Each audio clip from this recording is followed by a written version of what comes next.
예, 메리 크리스마스입니다. 오늘은 성탄절입니다. 우리 아기 예수님께서 우리를 위해 이 땅에 오신 날입니다.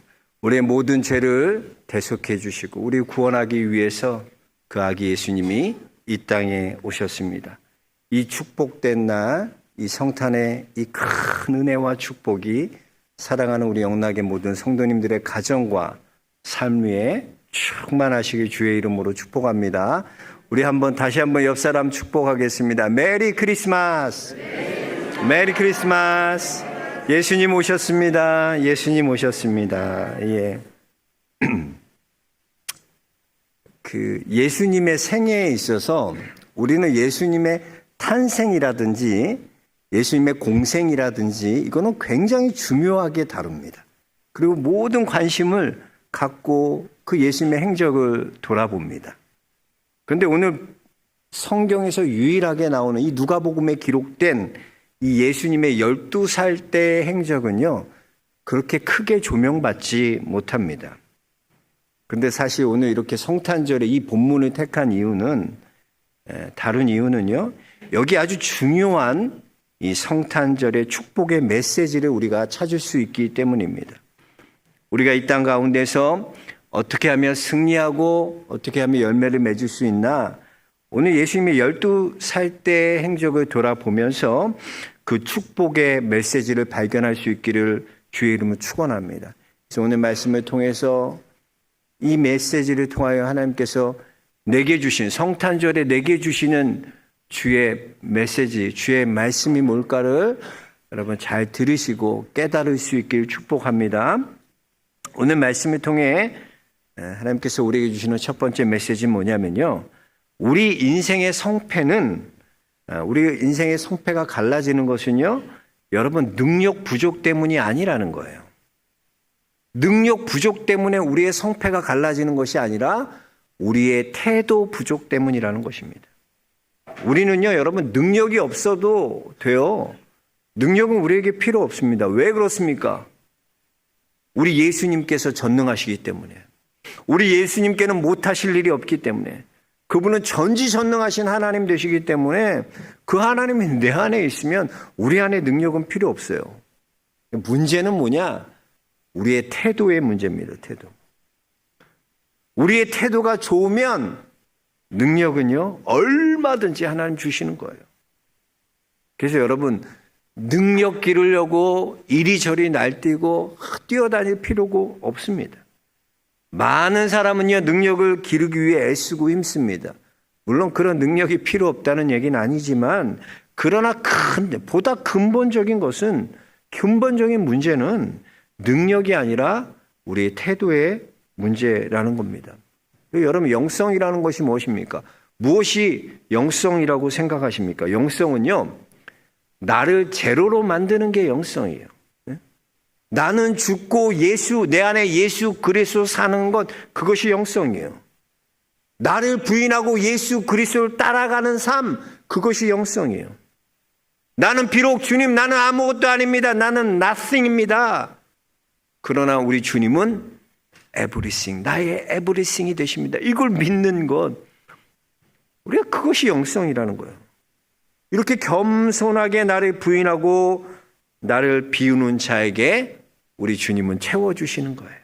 그래서 여러분, 영성을 이미지로 얘기한다면 영성은 뭐냐? 빈잔입니다. 빈잔. 우물가의 여인이요, 주님, 나는 아무것도 아닙니다. 나의 빈잔을 주님께 높이 듭니다. 주님, 나를 채워 주옵소서. 그렇게 고백할 때 주님 채워주시잖아요. 그래서 여러분, 우리가 찬양할 때 우리가 두 손을 하나님 앞에 드는 것은요, 두 가지 의미가 있어요. 하나는 우리가 손을 들고 찬양하는 건 항복의 의미입니다. 나는 이제 항복이라는 것은, 두 손 든다는 것은요, 여러분 빈틈이 다 보이잖아요. 내가 두 손 들면 나는 항거할 힘이 없다는 거예요. 항복을 의미하는 거예요. 그리고 또 하나는 우리가 손을 든다는 것은 우리의 빈잔을 하나님께 드는 거예요. 하나님, 나의 빈잔을 주님이 채워 주옵소서. 나는 아무것도 아닙니다. 오직 주님이 나를 채워주셔야 합니다. 주님만이 나를 채우실 수 있습니다. 이 고백이 바로 손에 드는 거예요. 여러분, 우리가 인생 살아가다 보면 우리 인생의 어떤 경험이라든지 여러분의 정보라든지 여러분의 능력이 오히려 우리를 약화시킬 때가 있어요. 그걸 너무 믿기 때문에 우리를 약화시키는 거예요. 그 비행기 사고 통계를 보면요, 기장과 부기장이 운전할 때 누가 더 운전할 때 사고가 많이 나는 줄 아세요? 기장이 운전할 때도 사고가 많이 난다는 거예요. 보통 비행기 운행할 때는 기장과 부기장이 같이 조정을 합니다. 그런데 항상 보면 기장은 조정을 하고 그 옆에 부기장은 이 모든 비행기를 잘 체크해 줘야 돼. 근데 이 위계 질서가 있잖아요. 군대처럼 여기도 위계 질서가 있거든요. 기장이 잘못해도 부기장이 함부로 말을 못하는 거예요. 기장이 부기장보다도 모든 면에서 훨씬 더 뛰어납니다. 보통 부기장이 기장이 되기 위해서는요, 보통은 10년이 걸려요. 그러니까 부기장 생활 10년을 해야지 기장이 될 수 있는 거예요. 모든 능력과 판단, 모든 정보, 경험, 기장이 훨씬 뛰어납니다. 그러나 그 뛰어난 것이 오히려 자신을 약화시키는 거예요. 자기가 뛰어나다고 생각하는 그것이 여러분, 우리를 약화시킨다는 거예요. 오늘 말씀 41절에 보면 그의 부모가 해마다 유월절이 되면 예루살렘에 가더니라고 했어요. 그러니까 해마다 유월절이 되면 예루살렘에 올라갔다. 얼마나 많이 올라갔어요. 예수님 태어나고도 예수님이 12살 때였으니까 매년 올라갔으니까 엄마 그 전부터 올라갔겠죠. 그러니까 얼마나 많이 올라갔겠어요. 매년 예루살렘에 올라간 거에 그만큼 경험이 쌓이고요. 그만큼 익숙해지고 패턴이 생기게 되는 거예요. 지금까지 한 번도 문제가 일어나지 않았어요. 사고 난 적이 없습니다. 그런데 여러분, 이렇게 익숙해지고 그리고 완전하다고 생각할 때가 가장 위험한 시기인 거예요.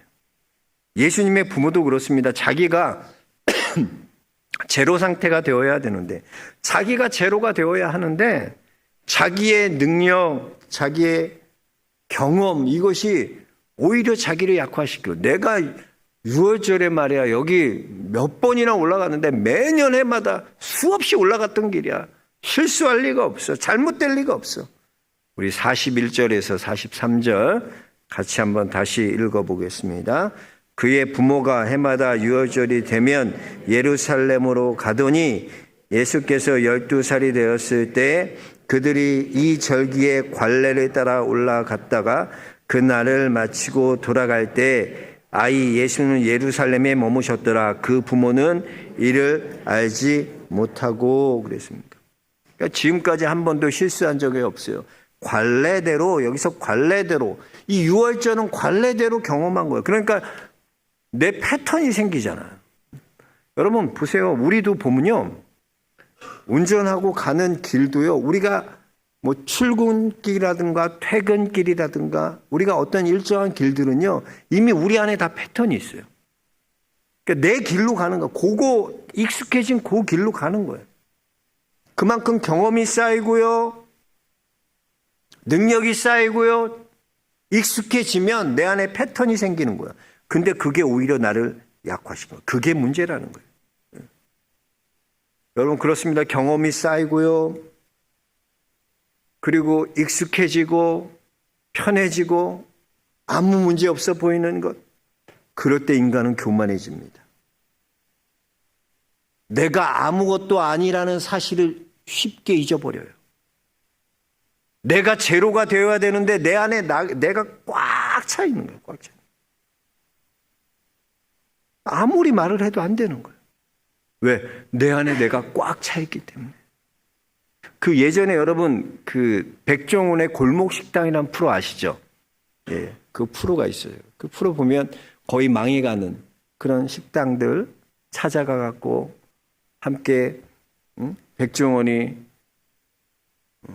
그 어려운 그 가게들의 레시피도 알려주고 전수해주고 또 그 문제들을 해결해주는 솔루션도 주고. 그래서 다시 그 망해가는 식당을 살리는 그런 프로잖아요. 거기 보면요, 참 신기한 게 그렇게 솔루션을 주고 레시피를 줘도요, 망하는 가게가 있다는 거예요. 폐업하는 가게들이 있다는 거예요. 백종원님은 대단하잖아요. 요즘 다 우리 아이들도 보면 뭐 요리 못해도 백종원이 만든 레시피는 다 애들이 하고 쉽게 만들어. 너무나 쉬워. 된장찌개도 그 백종원이 만든 거 맛있더라고. 레시피로. 근데 그렇게 솔루션을 제공해주고 레시피도 줬는데 망한다는 거야. 이유가 뭐냐? 왜 폐업하고 망하고 가게가 문을 닫느냐? 그런 가게들의 특징을 보면요, 절대로 그 가게 사장 요리사가 레시피건 백종원이 무슨 말을 하건 절대로 자기 고집대로 해. 안 받아들여. 그 좋은 레시피를 알려주고 또 솔루션을 제공해도 내가 낫다는 거야. 내가 낫다. 내 안에 나로 꽉 차 있으면요, 여러분, 들어갈 자리가 없는 거야. 들어갈 자리가 없는 거야. 예수님 앞에 우리의 자세는 어때야 되냐면 항상 주님, 나의 빈잔을 주님께 높이 듭니다. 주님, 나는 아무것도 아닙니다. 주님이 아니면 나는 채워질 수 없는 존재입니다. 라고 나의 빈잔을 들어야 돼요. 빈잔을 들어야 돼요. 내가 꽉 차 있으면 주님이 더 이상 들어갈 수 없는 거예요. 그러니까 여러분, 내가 아무것도 아님을 인정하고 오직 예수 그리스도로 채워지는 것, 그래야 우리의 인생의 승리자가 되고 열매 맺는 삶을 살아갈 수 있게 되는 거예요. 그걸 잊어버리면 안 되는 거예요. 여러분의 경험, 여러분들의 정보, 여러분들이 능력, 이게 꽉 차서 주님이 들어갈 자리가 없어요. 오늘 성탄에 우리 주님께서 우리에게 주시는 첫 번째 메시지, 바로 이거예요. 주님, 저는 아무것도 아니에요. 내 빈잔을 주님이 채워주세요. 내 빈잔을 주님께 높이 두오니 주님 나를 채워주옵소서. 그게 성탄절에 우리가 붙들어야 될 메시지라는 거예요. 여러분, 여러분의 경험이, 여러분의 능력이, 여러분의 정보가 꽉 차 있습니까? 그것 때문에 예수님이 들리지 않습니까? 예수님이 여러분을 향한 사랑이 보이지 않습니까? 내가 빈잔이 돼야 돼요. 저는 우리 영락의 성도님들이 주님 앞에, 주님, 나는 아무것도 아닙니다. 나는 나의 빈잔을 주님께 높이 들 뿐입니다. 이렇게 겸손하게 우리의 빈잔을 높이 들 때 주님이 놀랍게 채워주시는 그 은혜를 경험할 수 있게 주의 이름을 축복합니다. 그럴 때 우리 삶의 승리자가 되고 우리 삶의 열매 맺는 복된 삶이 될 줄로 믿습니다. 그리고 오늘 말씀을 통해서 우리 하나님께서 우리에게 주시는 두 번째 메시지는 뭐냐면 자리가 중요하다는 거예요. 자리. 무슨 얘기냐면 이 보통 6월절에 예루살렘에 올라갈 때는요, 유대 전통상 어떻게 올라가나? 남자와 여자 그룹이 따로 올라가요. 그리고 가족과 친지들이 함께 올라가는 거예요. 그러니까 얼마나 많게요. 유대인들이 얼마나 가족과 친지들이 많겠어요. 그런데 남자는 남자끼리 올라가고 남녀가 유별해서 여자는 여자끼리 올라가는 거야. 자, 그런데 보세요. 예수님이 지금 몇 살 때 이 일이 일어났죠? 12살 때야. 12살 때라는 건 뭐냐면 유대 전통상 12살에는 성인식을 하는 때예요. 그러니까 성인식을 하면은, 이게 성인식이 왜 중요하냐면 성인식을 하고부터는 성인으로 대접을 받아. 그래서 성인식을 한 후에야 성전에서 서기관들과 제사장들과 토론하고 논쟁하고 할 수 있는 자격이 그때 생기는 거예요. 12살 성인이 아니면 그런 얘기도 못 하는 거야. 무슨 제사장이나 서기관들과 무슨 논쟁을 해, 얘기를 해. 상상할 수 없는 거야. 그러니까 예수님이 12살 때니까 뒤에 보니까 그러잖아. 선생들에게 토론하고 논쟁할 수 있었던 자격이 왜 성인식 했을 때. 자, 근데 지금 딱 12살 때야. 그게 참 애매하는 거야. 성인식은 치렀는데 바로 막 치른 상황이었는데, 그러니까 친지들이 어떻게 생각하냐면 남자 그룹들은 이렇게 생각해요. 성인식 뭐 바로 치렀으니까 예수님은 여자 그룹에 속해서 갔을 거야. 그 여자 그룹들은 어떻게 생각하냐? 예수님 이제 성인식 치렀으니까 성인이야. 남자들 그룹에 속해서 남자들이랑 함께 올라갔을 거야. 서로 다 이렇게 생각하는 거예요. 그러다가 하룻길을 가고 예수님이 없어졌다는 사실을 알게 됩니다. 그리고 예루살렘으로 돌아가서 결국에는 3일 만에 그 12살짜리 예수님, 12살 되었던 예수님을 성전에서 만나게 된다는 것이죠. 우리 44절에서 46절 다시 한번 읽어보겠습니다. 44절에서 46절입니다. 동행 중에 있는 줄로 생각하고 하룻길을 간 후 친족과 아는 자 중에서 첫때 만나지 못함에 찾으면서 예루살렘으로 돌아갔더니 사흘 후에 성전에서 만난즉 그가 선생들에게 앉으사 그들에게 듣기도 하시며 묻기도 하시니 그랬어요. 자, 보세요. 예수님을 찾는데 며칠 걸린 거예요? 3일이 걸린 거예요. 3일이 걸린 거예요. 왜 3일이나 걸렸을까? 그런 생각 안 해보셨어요? 12살 아이를 잃어버렸는데, 우리 12살이면 우리 누구 정도 되나? 주은이 만 12살. 주은이 정도 되나? 잃어버렸는데, 그 사람 많은 그곳에 잃어버렸는데, 3일 만에 걸렸다는 건, 이야, 왜 이렇게 시간이 지체됐을까요? 왜 이렇게 오래 걸렸을까? 그 이유가 어디에 있을까요? 그것은 엉뚱한 곳에서 예수님을 찾았기 때문이에요. 그러니까 그들은 생각하기를 보통 12살 아이들이 갈 수 있는 장소에 다녔어요. 그럼 무슨 놀이터라든가 길거리라든가 시장이라든가 예수님 거기에 있을 거야 그러면서 막 찾으러 다녀. 그러라고 3일을 찾아다닌 거야. 보통 그렇게 생각하겠죠. 보통 아이들은 어디 가겠습니까? 놀러 가니까 놀이터나 이런 데 뒤지겠죠. 자주 가는 곳 그런 데 찾겠죠. 근데 예수님은 어디 계셨어요? 성전에 계셨어요. 그거 예수님이 성전에 계신 거 바로 알았다면 바로 성전에 가시면 예수님 계셨을 텐데 뭐하러 그렇게 3일 동안에 다니고 헤매고 그랬냐는 거죠. 그런데 여러분 한번 생각해 보세요. 이 마리아는 어떤 존재입니까? 마리아는 남자를 알지 못하는 상태에서 성령으로 동정녀로서 성령으로 잉태됐어요. 그죠? 그러니까 예수님이 어떤 아이인지 내 뱃속에 있는 아이가 그냥 아이가 아니라는 거예요. 성령으로 잉태된 아들이었다는 거. 그리고 또 천사가 얘기하잖아요. 너희가 아들을 낳으리니 그 이름을 임마누엘이라 하리라. 그는 그들의 구원자가 이 땅의 구원자가 되실 거다. 그러면서 천사가 뭐라고 말합니까? 예수님은 큰 자가 되고 지극히 높으신 이의 아들이라 일컬어지리라 그랬어요. 지극히 높으신 이의 아들이라 일컬어질 거다라는 건 뭐예요?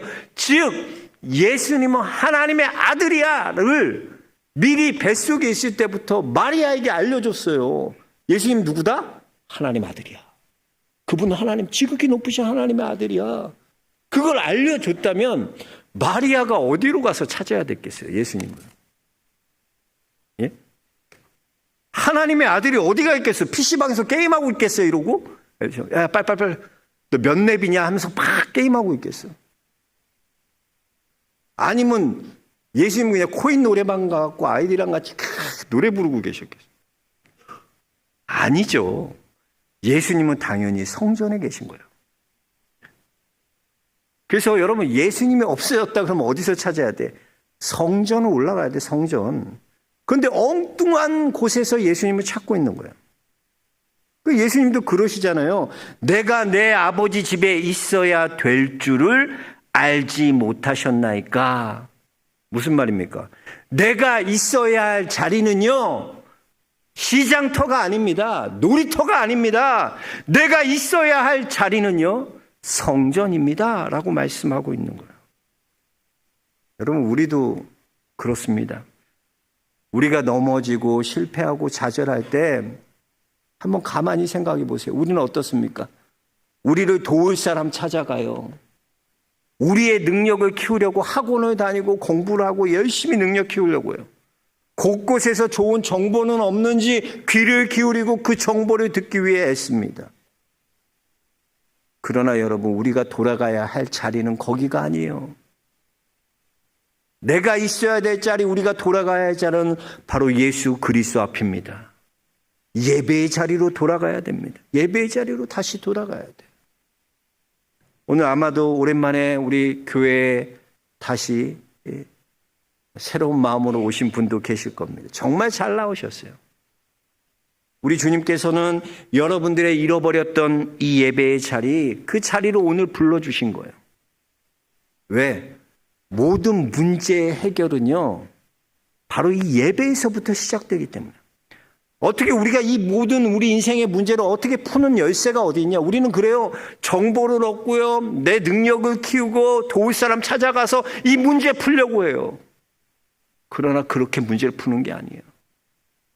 우리의 문제는 왜 내가 이렇게 좌절하고 낙심하고 인생이 이렇게 꼬여있나? 예배를 잃어버렸기 때문에.